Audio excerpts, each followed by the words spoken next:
Maybe if you guys open up to John 13:35. I can't wait for this weekend. If you guys have been up to one of these retreats before, it is awesome to see what the Lord will do, and I'm excited to see what the Lord will do in lots of marriages sitting in this room, I'm sure, to hear the stories of the way that your lives were changed or transformed. So as we move along in our One Another series tonight, we have landed on how will they believe? How will they believe if we don't love one another? We talked about love plenty of times from this stage and this ministry. I've talked about it. Todd's talked about it. Over the years, Wes has talked about it. Jeremy, lots of teachers talking about love. One thing we know about love is that love requires action. It's not just a feeling that we get. And in John 13:35, it says, "By this all men will know that you are my disciples if you have love for one another." For those of you, those of us here tonight, how we live out this verse starts with how we love our spouses. Ephesians 5:25 says, "Husbands, love your wives just as Christ loved the church and gave himself up for her." 1 Peter 3:7 says that husbands, you should be living with your wives in an understanding way. And it goes beyond that to even say that you should be showing her honor as a fellow heir to grace. Husbands, are you loving your wives like Christ loves the church? Are you showing your wife honor, honoring her in a sacrificial type of love? Wives, Ephesians 5:22 says of you that you should be subject to your husbands as to the Lord. And 1 Peter would say to be submissive to them. So wives, are you loving in a respectful way that allows your husband to lead your home? And we're going to look a lot deeper into these two specific topics the next couple weeks, so I'm not going to go super deep into them. We'll look at a husband's individual role and a wife's individual role as we go on in this series. But these can be tough verses, tough considering the message that we get from the world today. But if we show others how to truly love, then we can't overlook these type of verses here. And you might say, Nick, well, you don't know my wife. She's not a believer. She's made some mistakes, and I can't trust her. Or Nick, my husband, he's lazy, and I don't know where he is all the time. He doesn't come home a lot. He's at work all hours of the day and night. He lives for his job. If that's a life you live, I'm sorry. And I know that verses like this can be really tough. These verses are difficult to live out if you're not yoked together in perfect unity. And showing this kind of love will be a really difficult task. I know this because before Christ in my life, I was this type of bad husband. I wasn't the example. I wasn't a believer. I wasn't leading my home in a godly way. And I definitely wasn't trustworthy.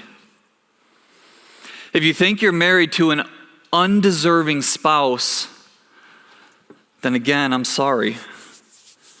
Nowadays, I live by the scripture, and I don't see a way out of this. It doesn't say, wives, honor and respect your godly husband. The verses don't say for wives to be submissive to your godly husband.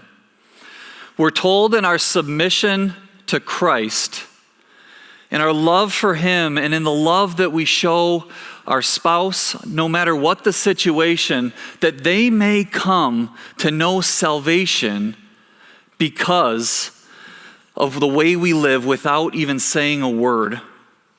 We're told that if we show them honor, that our prayers won't be hindered. You say you don't know how that's possible. How is it that somebody could come to know the Lord without a word being said, by living and showing them something that they don't seem to deserve? I stand before you today willing to boldly proclaim his name because 8 years ago, almost to the day, I was shown that kind of love. What does the way you love your spouse look like for others to see? Does it show the kind of patience and strength that it takes to love an imperfect person? Society has made it so easy for us to walk away from situations like that. Just pack up and kind of move along. But how will anyone believe if they don't see us loving our spouse in a different kind of way, in a different way than what the rest of the world does? No matter what your situation is, whether you're in a great marriage, whether you're in a bad marriage, does anyone see the way that you love your spouse and know that you are a disciple of Christ? The second part to this is, how will others believe? Meaning those who are not your spouse, so aren't your husband or your wife. How will people that you come in contact with on a daily basis at your work or at the store or at the bank, how will other people in your life believe? Let's turn to John chapter 4.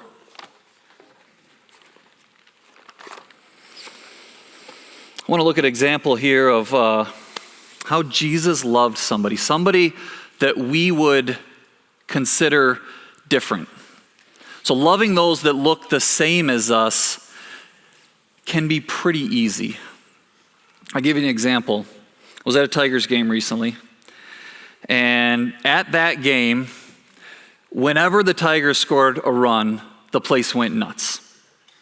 We all loved each other. It was really easy to tell.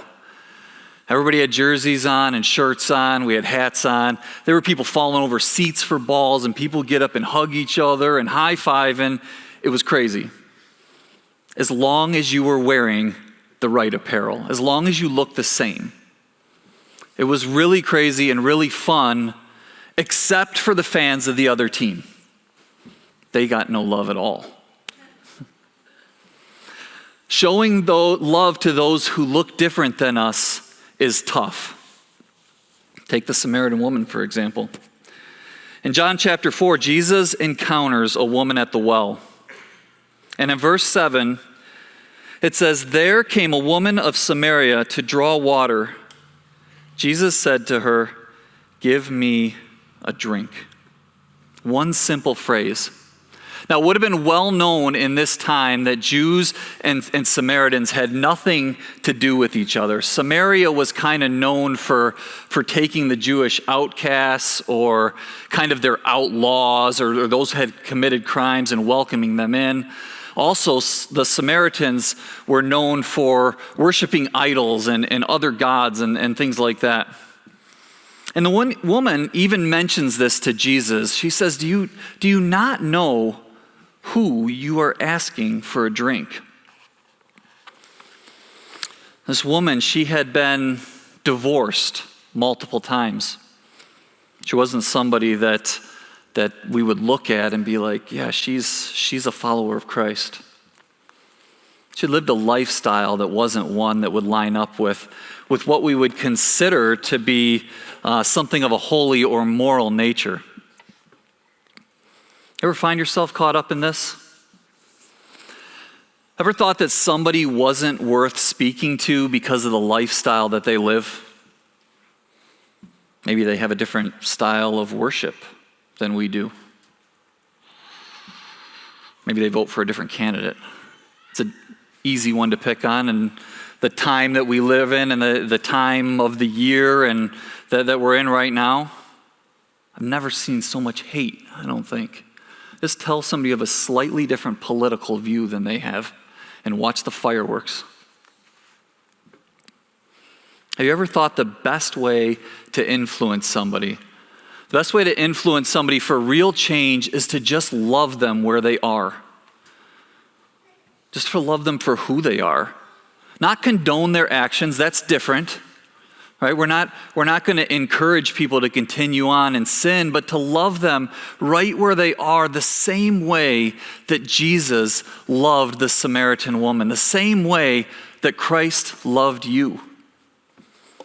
Jesus doesn't tell her that she should go on and continue living the way that she's living, yet he loved her right there in that moment with no immediate change required.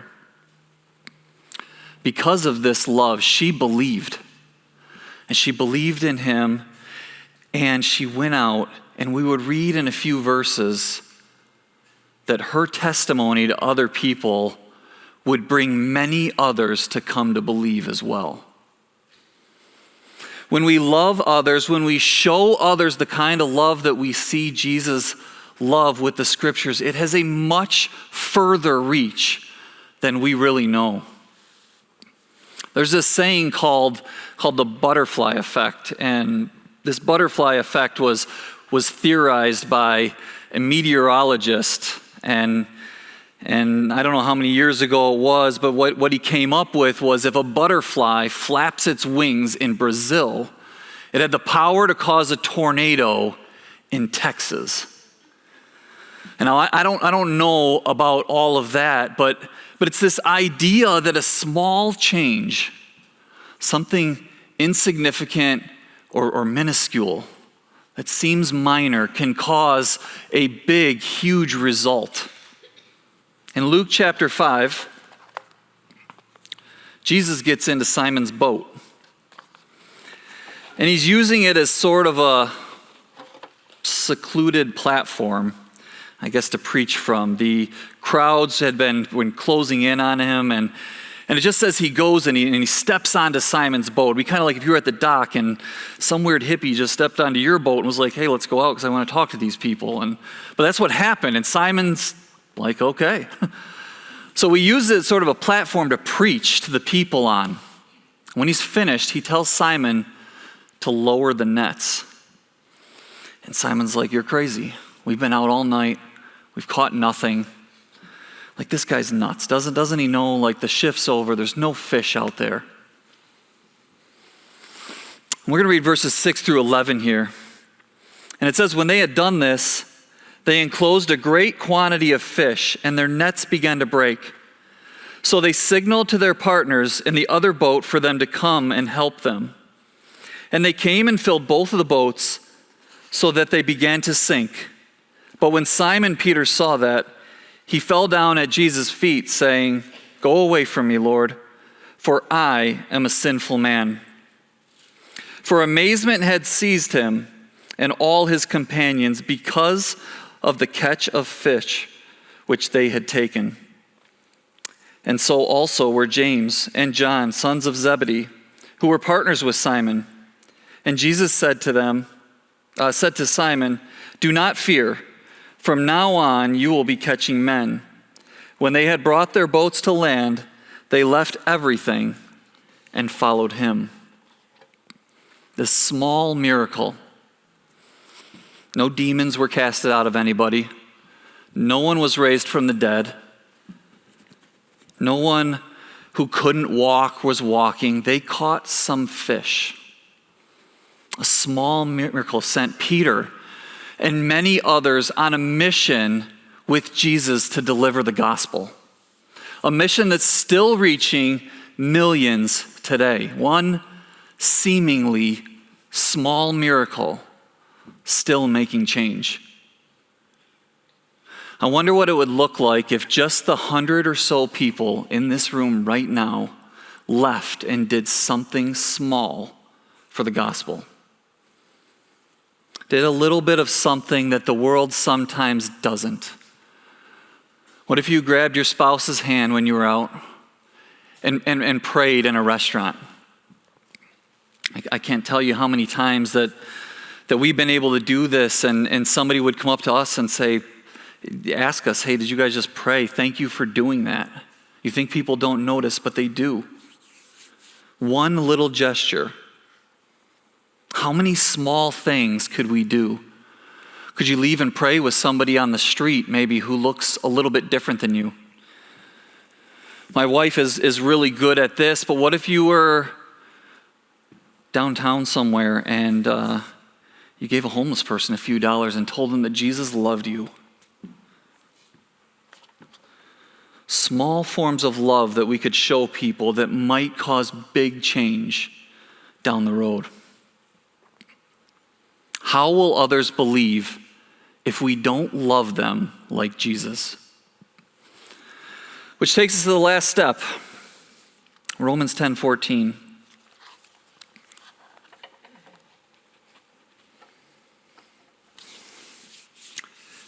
Romans 10:14 might be the hardest part.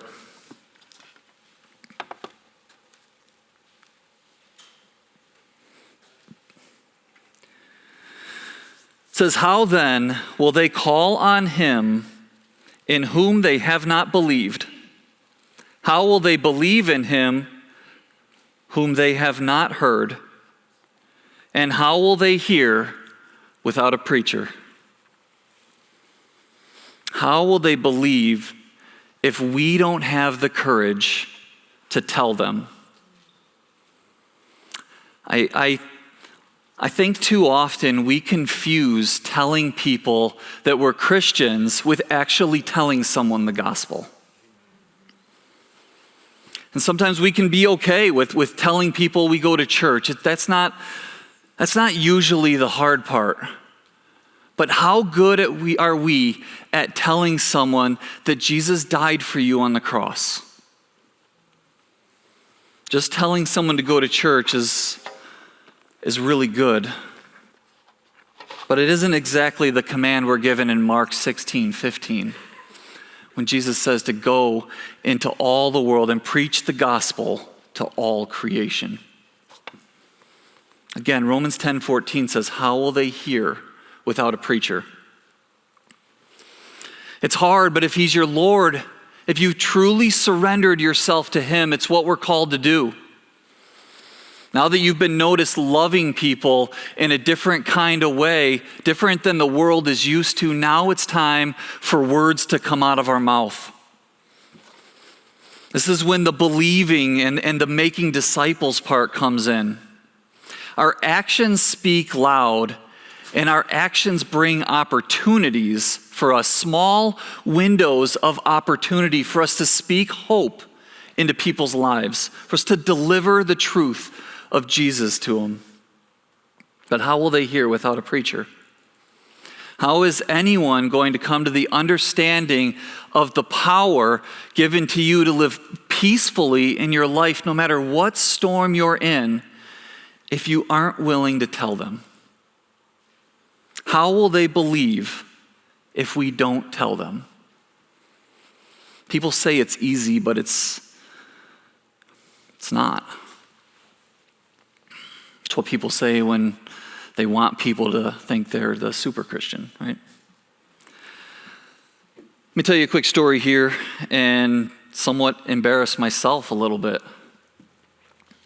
For as many times as I have been blessed with the opportunity to have a Bible study or to share a teaching of some sort, I want to tell you guys, I fail at this a lot. I fail often when it comes to an opportunity that I probably had to give somebody hope or to share the gospel. I get nervous. I get scared. And recently, I felt the call or the pull to be a good example for my son's baseball team. I help coach the team that he's currently on. I thought I want to be a light into these young men's lives, into even the other coaches' lives, and I was trying to think of ways that I could do this. This is a new team that he's on now. He was on more of a faith-based team, and he's kind of gone on to play for this other team, and so I thought, man, what if I could just pray with this group of boys before every single game or before the start of a tournament? What if I could just kind of huddle up with everybody and pray? That'd be a good way for them to know about my faith, and I could just speak blessings over their life. And so I got in my head that I'm going to do this. But I wanted to do it the right way because I wasn't the head coach of the team. So I kind of wanted his blessing on this. And guys, I was nervous. I probably had 2 or 3 weeks worth of opportunity where I could have just pulled him aside and said, hey, my faith is important to me. It's the most important thing to me. I want to pray. And I didn't. And I almost missed my opportunity. Now, the head coach, he is a 23-year-old college kid, plays college baseball. And I'm sitting at my table, and I just started putting a text message together. And I said, my faith is the most important thing to me. And I start to make excuses, good excuses of why. Hell, other athletes do this, other teams do this. You see other men praying, like, is it okay if I do this? And I kind of read it over a couple times because I was nervous to send it. I was nervous to tell somebody about my faith. And so I pushed send, and I set the phone down, and I walked away for a few minutes.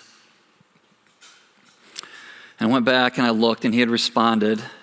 And in the response, he said that he hadn't the slightest concern about that at all. And in fact, he said that his college baseball team gathers together and prays before every single game that they play. How many times do we work ourselves up over nothing? How many times do we step away from sharing our faith with somebody, from sharing truth with somebody because we're afraid of something that might never happen? When I get worried, I should be thinking about Elijah. And you're probably like, what does Elijah have to do with this? Because Elijah doesn't get a whole lot of mention in the marriage ministry. So let me tell you about Elijah for a second. If you don't know, Elijah was an Old Testament prophet who had the strength to stand against King Ahab. And Elijah had an epic battle with the prophets of Baal, and he calls down fire for fire to come down from heaven, and the Lord answers. He rains fire.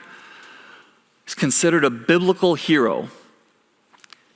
And yet he still struggled and had times with depression where God had to strengthen him. And I'd be like, why are we supposed to think about this amazing guy? He was amazing. I've never called down fire from heaven before. What do we have in common with him? James 5:17.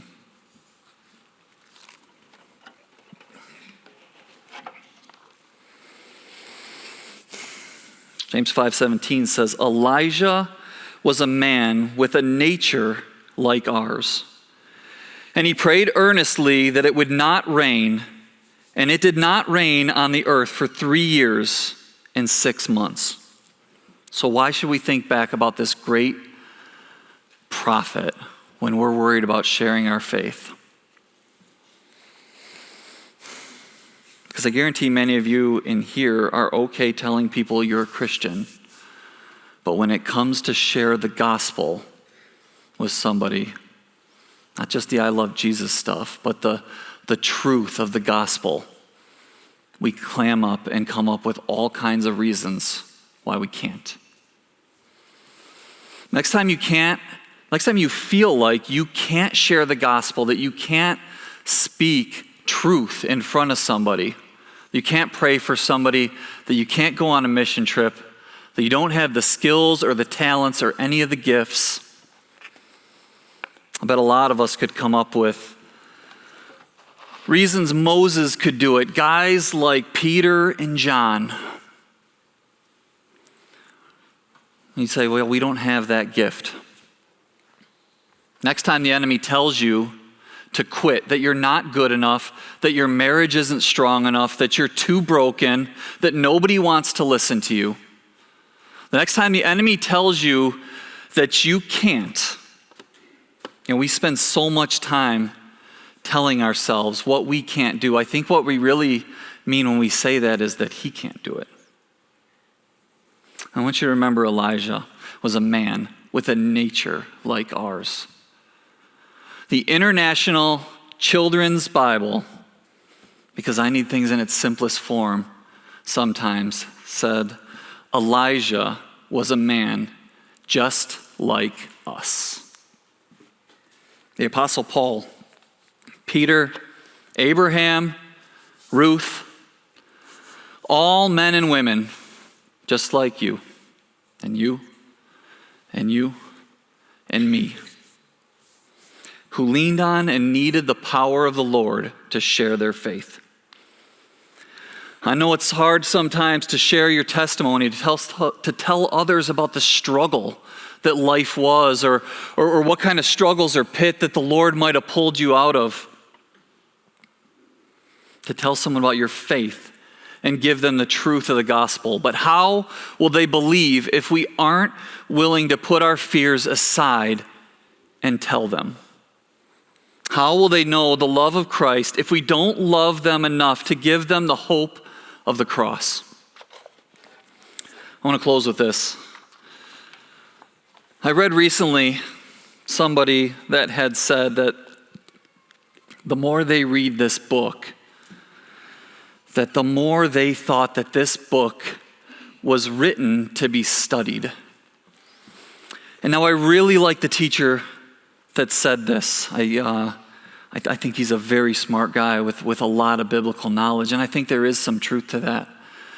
But guys, the more I read this book, the more I think that this book was meant to be lived. James 1:22 says, "Prove yourselves doers of the word." How will they believe if we don't show them or if we don't tell them? Would you bow your heads?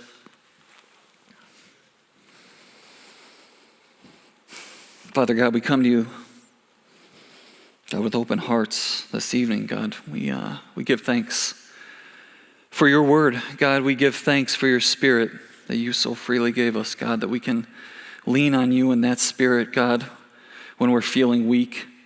God, that we can trust that you will give us words to speak. God, that you will help us to have the courage to share truth to others, God, that you will soften their hearts to receive the word, God. I pray for all of us in this room that we might leave this place. We might go out in the world and do a small act that might make a big change for the gospel in the future, something that we may never see, that we might not know until we stand in front of you one day, but that we would just have the courage to do it, God, that we would have the courage to speak. God, watch over us this evening. God, we love you and we give you all the glory in Jesus' name. Amen.